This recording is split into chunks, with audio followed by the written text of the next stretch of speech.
Hi, I'm Leo Wilson and I'm 25 years old. I'm an orphan with many bitter life experiences, from my background to my relationships and down to my career as well. I've had grievous experiences that I wish were only bad dreams or nightmares. At least people wake up from bad dreams and everything goes back to normal again. However, for me, it's as though every nightmare graduates into an actual experience. I lost my mom at an early age. In fact, at the earliest stage of my life. She died while giving birth to me, so I never got to hear her voice or feel her warm embrace, see her smile or behold her beautiful and adorable face. Yeah, she was beautiful. I saw all the albums.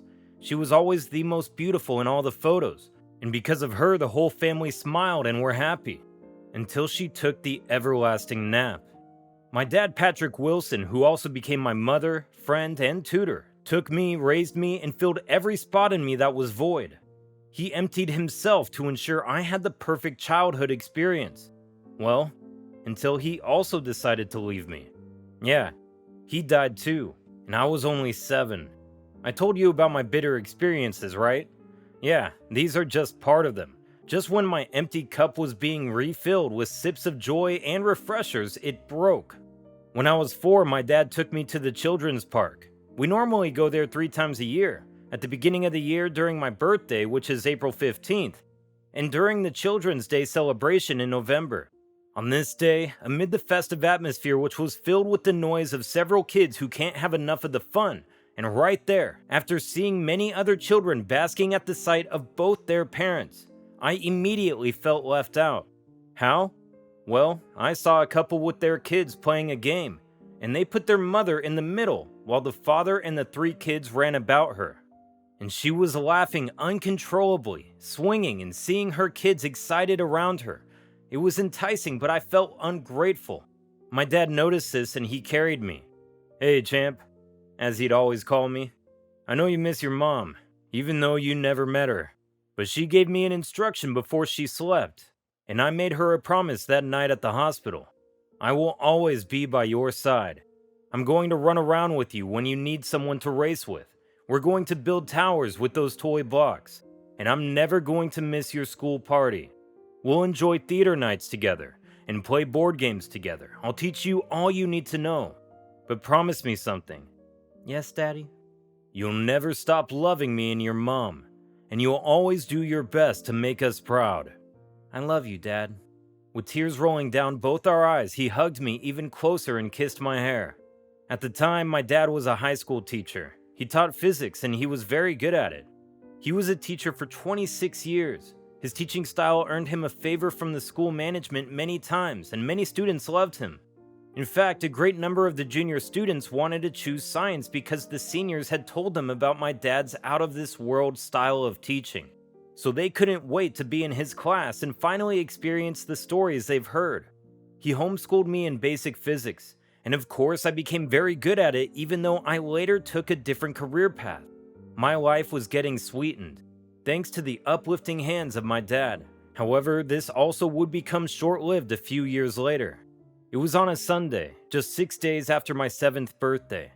Dad returned from the shopping mall. He was going to prepare chicken noodle soup while we enjoyed it with grilled cheese sandwiches. I was by the table in the dining room, trying to finish up my homework. When I saw him coming out of the kitchen, his hands on his stomach, I could tell by his face that he was in serious pain, but I didn't know what it could be. "Champ, I'll get back to you soon, okay?" He tried to fake a smile at me, to pretend he was okay, but I knew from his face something was up. "Okay, Daddy, but are you okay? Where are you going? Are you hurt?" "Yes, dear. I'm just going to check it out with the nurse. I'll be fine." I was already scared and uncomfortable. I went to meet him and his hands were getting very warm and his face pale. I didn't know what was wrong, but I knew he was not well. "Daddy, are you sick? Can I go with you, please?" "All right, go get your jacket and meet me outside." After the doctors ran tests and scans, it happened that my dad had been ill for a while, and he kept silent about it. This last reaction confirmed how terrible the situation was. It was really gross and terrifying. He was diagnosed with liver cancer stage 4, hepatocellular carcinoma, HCC. The report in the doctor's hands revealed that he's been having some abdominal reactions for the past 13 months. and my dad confirmed it and added that he also often had some nauseating feeling and often had to run off to the toilet to vomit blood. The conversation in the doctor's office threw me into fright, and soon the doctor broke the saddest news. From the report, due to poor management and late intervention to the disease, my dad had only 8 months to live. I don't want to talk about how I felt that day. I was going to lose my dad again, and this time I was there to hear about how it would happen. Those last months we spent together, I watched him increasingly lose weight and his stomach ridiculously swollen. The doctor said there were some advanced treatments we could subject him to, but we had no way to finance that option. He was only a high school teacher, and his savings went into taking care of me. Before he died, he called my uncle, Felix, and gave him charge over me. My dad trusted him, as did I, until what I faced in his hands. Well, not really his hands, but his family. So that phase of my life ended with me being an orphan. Fast forward 2 years after my uncle took me in, after my dad died, everything completely changed. The first year I was with my uncle, he treated me nicely, and I can even say I almost became his favorite among his 5 children. However, his reaction towards me changed when his children started noticing that he was showing me so much attention and overcaring for me, especially the lastborn, Alina. We were age mates, and she was getting jealous of me for some reason I don't understand. For all I cared, she still had her father, and I was not going to live with them forever. We were supposed to be siblings. Again, the joy I had was short-lived. I was greatly resented and treated with contempt in the family by the children. I couldn't understand the level of hatred towards me. I had thought family members or relatives should hold stronger bonds than any other people. However, as always, my own experience was always going southward. Alina would always confront me. Hey, you numbskull. If you think you can get a place in this family, then you're more stupid than you already are. You can't come and steal my father's heart. No way. On one of those confrontations with her, I tried to react because I already had enough. Alina, we're supposed to be family and even best friends. I don't understand why you're putting up this irrational attitude towards me. I've not done anything wrong. Why do you hate me so much? She responded to me with a hit on my jaw with her school bag. She had just returned from school that day and I returned earlier. We don't go home together from school or even walk together at all. They all made it clear that we can't walk together. You must be very stupid. Who do you think you are to talk to me or give me lectures in my house? That continued for a while and I couldn't even air out my frustrations to anyone. I lived with my uncle for 10 years and every day I was made to do the dishes and dust the entire room except my uncle's. His children even made me do their laundry most of the time. So I started looking for a way to escape when I was 16. When I got to college, I decided not to return home after graduation. 10 months after graduating from college, I got a call from a college friend for an opening at a financial corporation that he had recommended me to. After scaling through the interviewing process, I was employed as a business analyst. So I worked as the financial business analyst for the corporation. Even as an employee earning an interesting wage, I still had very little to save at the end of the month. I had no savings from my stay at my uncle's.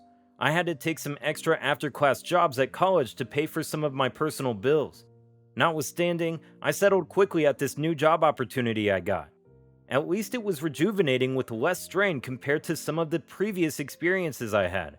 Well, this would only last a short time. Alan, the CEO's first son, always had a dominating attitude at the company. His father, Mr. Smith, left him in charge of the new branch where I'm employed, while he worked on expanding and managing the other branches across the country. Alan would always come late to the office and demand all heads bow when he came in. He respects no one and has no regard even for his father's business partners. However, his attitude toward me was even more gruesome, and it all started 3 months after I joined the corporation. On this day, I was not able to prepare breakfast at home. I had stayed up late the night before because I wanted to understand a recent financial record and operation that almost crossed out of the corporation. I got to the office that morning, and after running my given section of the analysis, I stepped out to get something to eat during lunchtime, some snacks, and bottled water. Alan had come in while I was out, and when he checked my desk and couldn't find me, he threw a furious look and even got madder when he saw my computer was turned off. I came in just at the peak of his fury and almost wished the earth swallowed me up. Leo, why is your computer switched off? Have you been fooling around despite the backlog of tasks we have on our hands? I'm sorry, Mr. Allen. I only stepped out to get some snacks because I was starving. It only took 5 minutes. Really? So you not only decide to eat in the office, but also go on breaks at any time you want, right? I tried to explain myself to him, and it only got more awkward as he was on top of his voice the whole time, causing unnecessary attention. He even threatened me with the sack. Do you know that I could get you fired right now? I don't condone such incompetence and truancy. You either get serious or get fired. I'm sorry, sir, it won't happen again. I'll get right back to my assignment. I thought that'd be the only time, but it continued on other occasions. 9 months into my work with the corporation, and I still receive constant bullying from Allen. Even in seemingly ignorable situations, he'll vent his anger and downplay my efforts. It was really vexing and discouraging. I tried one day to give him a special gift which I wanted to use as a peace offering to finally cool the tension between us. I bought a customized coffee mug, which cost me about 15% of my entire savings, just to sustain my relationship with him and escape future episodes. So I went to his office with the mug and a note sealed in a brown envelope and tagged, "To an amazing leader." The content of the letter read, "Dear Mr. Allen, I know I'm not perfect and you're not seeking perfection, but in your quest to help us become more efficient at our tasks and responsibilities, you have brought an interesting system of management to ensure all is done at the required time, and for me, these are some qualities of great leaders. You're an intelligent man with a diplomatic managerial style. I want you to accept this gift from me and accept my apologies for any irresponsible attitudes I have displayed recently. Henceforth, I promise to be at my best and nothing short of my best at all times. Thank you so much. Leo." Good morning, sir. I trust you're doing great today. Yeah, what do you need from me, Leo? I just wanted to say I'm sorry for everything that has happened lately. Especially for the other day. Okay, what else? Yes, I bought this gift for you. I went closer. I already positioned the envelope inside the mug. I dropped it on his desk, took a quick bow, and hurried out of his office back to my desk. Something happened 20 minutes later that shattered any hope of conciliation. He received a guest, and frankly, that was the first time I would see her in the company. Well, I was barely in the corporation for a year. Alan's girlfriend came visiting. They were supposed to have a date earlier that day, but Alan didn't show up, and for some reason, I don't care. All I wanted at that moment was for my reconciliation attempt to yield a positive outcome. However, I couldn't believe the face I saw walking in through the main entrance and marching arrogantly towards Alan's office.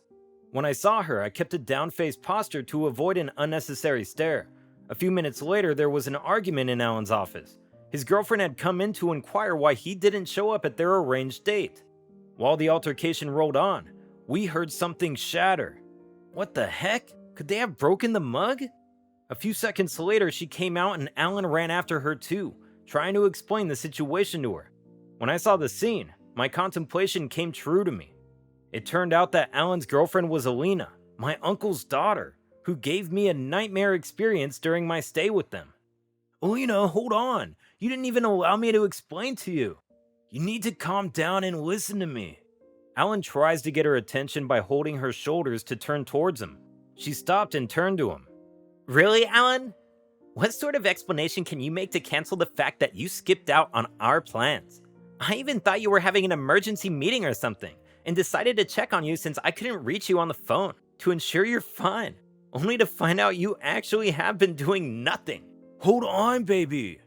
I was waiting for you. I missed my dad's birthday just because I wanted to be with you. How can you claim to forget? You just chose to break my heart. Come on, Alina. Just this one time and you're all yelling? Where is this all coming from? This is the first time this has happened, and I promise it won't happen again. I was standing there in shock to realize she had not changed after all these years. Just the same old Alina, and frankly, with all the memories rolling back, I was not at all feeling bad because I think they both matched each other perfectly. Arrogant, supercilious, and irrational. Just when she was about to respond to him again, her eyes caught me and she immediately wore a surprised look. She turned properly towards me and, Well, so you're here again. I see you're still wrestling through life, and your struggles brought us to meet again. You know him? Of course. That's the homeless boy who wanted to invade my family and force himself on my father until we swept him out. Really? Well, that's just perfect. He was the one who came into my office and distracted me. He brought that mug that just got shattered, diverting my attention from my phone when you called. He has been misbehaving in the office lately, and after I threatened him with the sack, he thought to bribe me with that gift he brought. At this point, once again, I was brought down to scorn. Alina rubbished me in Alan's presence and before my other coworkers. She called me names and laughed off the gift I had brought for Alan. You dummy. So your wretched life has not gotten better? You call that cheap thing a gift? Wow, that dumb-looking useless piece of cup? Looking as grumpy as you are? Honestly, I lost words to defend myself, and knowing that any attempt to say anything would most likely complicate the situation more, I chose to remain mute. From that day onwards, Alan hated me even more. He'd look at me with contempt and address me with ill words even before my coworkers. The only thing he couldn't do was to fire me without any proof, because I always carried out my duties and my records were flawless. Apparently, Alina had told him many terrible stories about me, and now it finally confirmed his conception about me. A silly and rusty homeless boy. Nevertheless, I continue to offer my best and execute my responsibilities at my desk and any other task given to me. Some weeks ago, we received a memo that the CEO, Alan's father, will be hosting an office party to celebrate the year's success and the successful launching of 6 new branches of the corporation. The office headquarters is a mansion, and all the workers are expected to be present. It would be a dinner setting, and you're permitted to bring one person with you. Anyway, I had no one in mind to invite to the party, so I didn't bother to make any invite call. I already guessed that Alina would be at the party, so I tried rehearsing how best to respond to any possible scoff. When the party began, all workers at the corporation were seated around a section. The boss's business partners had a section created for them also. As I expected, Alina showed up in her flamboyant and noisy fashion style with Alan, and was seated at the VIP area. The boss came in shortly, and after the party started officially, the DJ introduced some music and those that love to dance were at it. I just wanted everything to be done as soon as possible and head home. Shortly, Mr. Smith took his glasses and called everyone's attention. It's time for a toast.